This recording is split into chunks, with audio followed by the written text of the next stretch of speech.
Hello மக்களே, எல்லாரும் எப்படி இருக்கீங்க? ஹாப்பி 77th இந்தியன் ரிபப்ளிக் டே.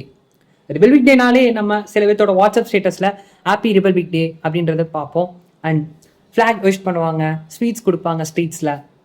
ஆனால் ரிபப்ளிக்னா என்ன, அன்னைக்கு இந்தியாவுக்கு என்ன நடந்ததுன்றதை தெரிஞ்சுக்கலாமா? வாங்க.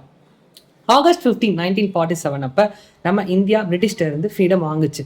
அதை நம்ம இண்டிபெண்டன்ஸ் டேன்னு சொல்லுவோம். ஆனால் பவர்ஃபுல்லாக நம்ம கைக்கு வரல. அன்னைக்கு ஃபாரின் அத்தாரிட்டியோட இன்ஃப்ளூயன்ஸ் இருந்தது. அன்னைக்கு ஃபார்மல் ஹெட் ஆஃப் ஸ்டேட், அதாவது ஹெட்டா இருந்தவங்க குயின் எலிசபெத் II. நம்ம இந்தியாவுக்குன்னு ஒரு கான்ஸ்டியூஷன் ஃபார்ம் பண்ணலை கம்ப்ளீட்டா. அதே Jan 26, 1950 அப்பதான் இந்தியாவுக்குன்னு ஒரு கான்ஸ்டியூஷன் ஃபுல் ஃபோர்ஸுக்கு வந்து நமக்குன்னு ஒரு லாஸ், ரைட்ஸ், டியூட்டிஸ் எல்லாம் ஃப்ரேம் பண்ணி ஆக்ஷன்ஸ்க்கு அஃபீஷியலாக கொண்டு வந்தாங்க. பவர் வந்து பீப்புள்கிட்ட போச்சு. பீப்புள் தான் எலெக்ட் பண்ணி லீடர்ஸை சூஸ் பண்ணுவாங்க. அதுதான் இந்தியன் கான்ஸ்டிடியூஷனாக இருந்தது. அதை தான் இது வரைக்கும் நம்ம ஃபாலோ பண்ணிட்டு இருக்கோம். ஸோ ரிபப்ளிக்குங்கிறது குயின் அண்ட் கிங் ரூல் போயிட்டு நம்ம கான்ஸ்டியூஷனுக்கு ஒரு ஹெட் ஆஃப் ஸ்டேட்டாக வந்துட்டு நம்ம பிரசிடெண்ட்டை வந்து அப்பாயிண்ட் பண்ணோம்.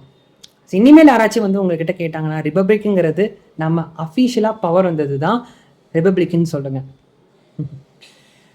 வாட்ஸ்அப் ஸ்டேட்டஸ் போடுறது ஃபைன் தாங்க, ஆனால் இதெல்லாம் தெரிஞ்சுட்டு போட்டால் இன்னமும் பக்காவாக இருக்கும்ல. அதெல்லாம் ஓகே, கான்ஸ்டியூஷன் எல்லாம் ஃபைன் தான். ஆனால் நம்ம இந்தியாவோட ஃபர்ஸ்ட் பிரசிடெண்ட் யாரும் தெரிஞ்சுட்டு வந்து கமெண்ட்ஸில் போஸ்ட் பண்ணுங்க. And once again happy republic day. Proud to be in Indian. Jai Hind. Bye.